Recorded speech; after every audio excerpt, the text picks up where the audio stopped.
Good morning friends. நான் இன்றைக்கி என்ன உங்களுக்கு சொல்ல போகிறேன்னா, சன்கனூருக்கு என்னென்ன ஃபுட்ஸ் வைக்கணும்னு சொல்லிட்டு உங்களுக்கு சொல்ல போகிறேன். ஸோ வெறும் விதைகள், சூரியகாந்தி விதை, தானா இதை மட்டுமே வச்சா அதுக்கு தேவையான ஊட்டச்சத்துக்கள் கிடைக்காது. ஸோ அதனால் நம்ம தானிய வகைகள், கடலை வகைகள் இதெல்லாம் நம்ம அதோட உணவுப் பொருட்களில் சேர்க்கணும். ஸோ என்னென்ன பொருட்கள் வைக்கணும்னா, பழ வகைகளில் ஆப்பிள் வைக்கலாம், மாதுளம்பழம் வைக்கலாம், மேங்கோ வைக்கலாம். ஸோ ஆப்பிள் மாதுளம்பழம் சன்கனூருக்கு ரொம்ப பிடிக்கும். நீங்கள் வச்சிங்கன்னா நல்லா சாப்பிடும். காய்கறிகளில் கேரட் வைக்கலாம், பீட்ரூட் வைக்கலாம். என்னோட சன்கனூர் கேரட் பீட்ரூட் தவிர வேறு எதையுமே சாப்பிடாது, அதனால் நான் வைக்கலை. உங்களுக்கு இன்னும் கீரை வகைகள் கிடைச்சா நீங்கள் வைக்கலாம். பீட்ரூட் உங்களுக்கு சன்கனூர் சாப்பிடுச்சுன்னா நீங்கள் அதையும் ஆட் பண்ணிக்கலாம் ஃப்ரெண்ட்ஸ். ஸோ என்னென்ன வைக்கணும்னு பார்த்தீங்கன்னா, சன்கனூருக்கு சூரியகாந்தி விதைகள் கொஞ்சமாக இருக்கணும். ரொம்ப வச்சிங்கன்னா அதை மட்டுமே சாப்பிட்டுட்டு பேர்டு பார்த்திங்கன்னா கொஞ்சம் குண்டாயிடும், அதோட இனப்பெருக்கத்தன்மை குறைய ஆரம்பிக்கும். ஸோ எப்போவுமே உங்களோட சன்கனூருக்கு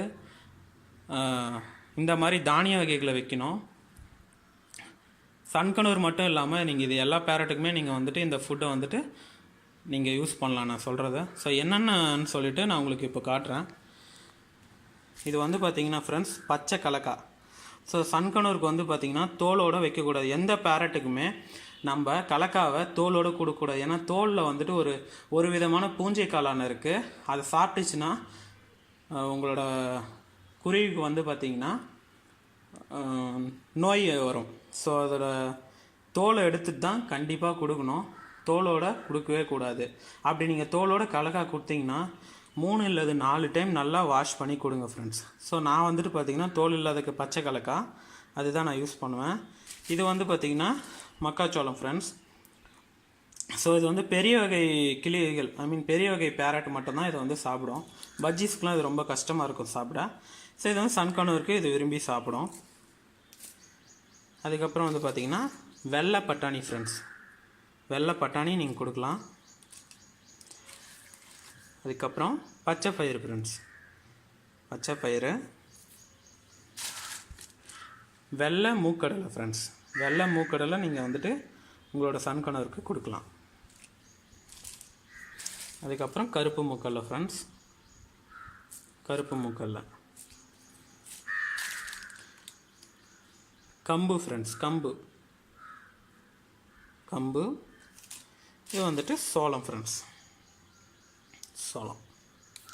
ஸோ இது எல்லாமே பார்த்திங்கன்னா உங்களுக்கு சன்கனூருக்கு தேவையான, ப்ரீடிங்க்கு தேவையான எல்லா சத்துக்களுமே இதிலேருந்து கிடைக்கும். நான் இது கூட ஆப்பிள், மாதுளம்பழம், பீன்ஸு, கேரட்டு இந்த மாதிரி காய்கறி பழங்களையும் நான் சேர்ப்பேன் ஃப்ரெண்ட்ஸ். இது எல்லாத்தையும் நீங்கள் என்ன பண்ணணுன்னா தண்ணியில் ஊற வைக்கணும் ஃப்ரெண்ட்ஸ். நைட்டு ஒரு நாள் ஃபுல்லாக தண்ணியில் ஊற வைக்கணும். எவ்வளோனா எல்லாத்துலேயும் சும்மா ஒரு கை. ஏன்னா என்கிட்ட ஒரு பேர் தான் ஃப்ரெண்ட் இருக்குது, அதனால் நான் கொஞ்சமாக தான் யூஸ் பண்ணுறேன். உங்கள்கிட்ட 5-6 பேர் இருந்துச்சுன்னா நீங்கள் கொஞ்சம் இதோட அதிகமாக எடுத்துக்கலாம். கலக்கா, மக்காச்சோளத்தில் கொஞ்சம்,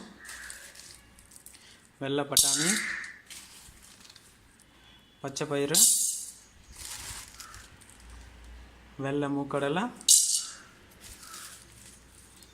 கருப்பு மூக்கடலை, கம்பு, சோளம். சரிங்களா? ஸோ உங்களுக்குள்ள ஒரு டவுட் இருக்கலாம், இதெல்லாம் என்னோட சன்கனூர் எடுக்குமான்னு சொல்லிட்டு உங்களுக்கு டவுட் இருக்காங்க. கண்டிப்பாக எடுக்கும் ஃப்ரெண்ட்ஸ். நீங்கள் தப்பாக நினைக்கிறீங்க. ஒரு நாள் 2 நாள் வச்சுட்டு நீங்கள் என் சன்கனூர் சாப்பிடல, அதனால் அதெல்லாம் நீங்கள் அவாய்ட் பண்ண ஆரம்பிப்பீங்க. அப்படி பண்ணுறது ரொம்ப தப்பு. ரெகுலராக ஆட் பண்ணுங்கள். உங்களோட சூரியகாந்தி விதைகள் கொஞ்சமாக போடுங்க. ஸோ அது அதிகமாச்சுன்னா அதை மட்டுமே சாப்பிட்டு இதெல்லாம் சாப்பிடாம விட்டுரும். நல்லா எப்போவுமே சன்கனூருக்கு காலையில் உணவு வைக்கிற பழக்கத்தை ஃபாலோ பண்ணுங்க ஃப்ரெண்ட்ஸ். ஏன்னா காலையில் டைம் அது நெக்ஸ்ட் பாக்ஸ்லேருந்து நல்லா பசியோடு இருக்கும். ஸோ அப்போ எது இருந்தாலும் அது நல்லா சாப்பிடணுன்னு ட்ரை பண்ணும். எல்லாத்தையுமே வாய் வச்சு பார்க்கும். ஸோ இது எல்லாத்தையும் கொடுங்க. என்னோடய சன்கனூர் இது எல்லாத்தையுமே சாப்பிடும். நான் அந்த மாதிரி பழக்கம் பண்ணி வச்சுருக்கேன். ஸோ உங்களுக்கும் உங்களோட பேர்டை இந்த மாதிரி ஃபுட்ஸ் கொடுத்து பழக்கப்படுத்துங்க ஃப்ரெண்ட்ஸ். ஸோ இது எல்லாத்தையும் பார்த்திங்கன்னா நான் தண்ணியில் ஊற வைப்பேன். ஊற வச்சுட்டு அடுத்த நாள் காலையில் நல்லா வாஷ் பண்ணிவிட்டு அதை வைக்கணும் ஃப்ரெண்ட்ஸ். ஓகேங்களா? ஸோ அடுத்த நாள் காலையில் நம்ம நேற்று ஊற வச்சது எல்லாத்தையும் எடுத்து ஃப்ரெண்ட்ஸ் நல்லா வாஷ் பண்ணணும். அந்த தண்ணி வெள்ளையாகிற வரைக்கும் நம்ம நல்லா வாஷ் பண்ணணும் ஃப்ரெண்ட்ஸ்.